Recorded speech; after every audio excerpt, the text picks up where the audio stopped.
How's it feel looking at the pictures? Uh,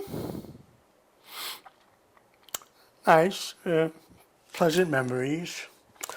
This was the maternal family, my grandfather and grandmother and my mother, and at their apartment in the Bronx.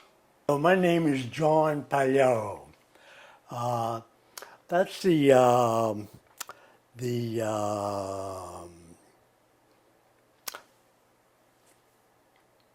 American side. My original name, I was baptized Giovanni, and my real name, my total name, is Giovanni, which means John in Italian. Leone Aurelio Pagliaro Il Terzo. Now Leone is my godfather's name. Aurelio is my grandfather, maternal grandfather's name.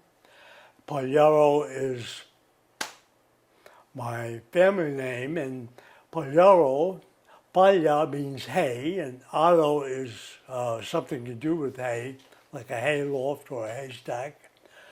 So Pagliaro indicates that perhaps I'm a product of a toss in the hay.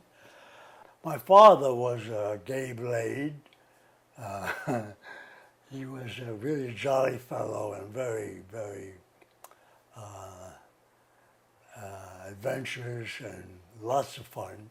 He met my mother, Pauline Manzotti, and she was the daughter of the couple that came from Italy and from Rome.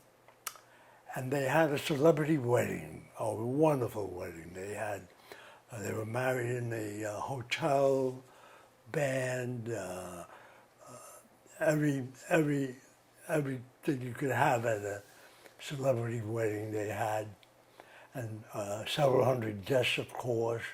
And I have pictures of the newspaper clippings, and I have pictures of the wedding, and it's really interesting the way they look. My parents' wedding party. I was born in the Bronx on the concourse,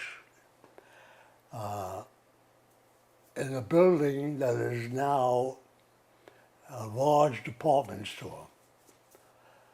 Eventually, we moved from there to Yonkers, where the family purchased a mansion, a beautiful mansion, a great big yellow house in the middle of a single block, about 14 acres, I guess. I don't know how big it was, but it was the only house on the block with a circular driveway and 4 garages. Who had a car? They had cars. You should see the first cars my father had. I have pictures of those too. This is the mansion, the entire family as it was at that time. They didn't all live in the mansion, but these were relatives now who had gotten married and had kids and so on. And I don't know if I'm in this picture. Yeah, I'm in this picture right here. Right there. Little Johnny. Uncle Mike, the padrone of the family, the man who did it all, a man with no education. He could not read, he could not write. He came to America, he made $1 million, and he led the whole family to a life of success and happiness in spite of whatever aberrations occurred. How do you remember him? I remember him as a pain in the ass. He was grouchy, he was demanding, everybody feared him. He had a terrible case of arthritis and was always in pain. But one day, he was standing behind the grocery counter, and all of a sudden he started doing a jig and a dance, and I never saw Uncle Mike behave that way. And lo and behold, a mouse had run up his leg in his pants, and he was shaking the mouse out of his leg. That was a great memory. I took her to the bus stop on Valentine's Day, February 14th, 1948. Bye. And a few days later, she called me up at the barracks. And she says, Johnny? I said, yeah. She said, this is Betty Dean. Oh, hi, Betty. How you doing? She says, were you serious when you said you'd marry me? Huh?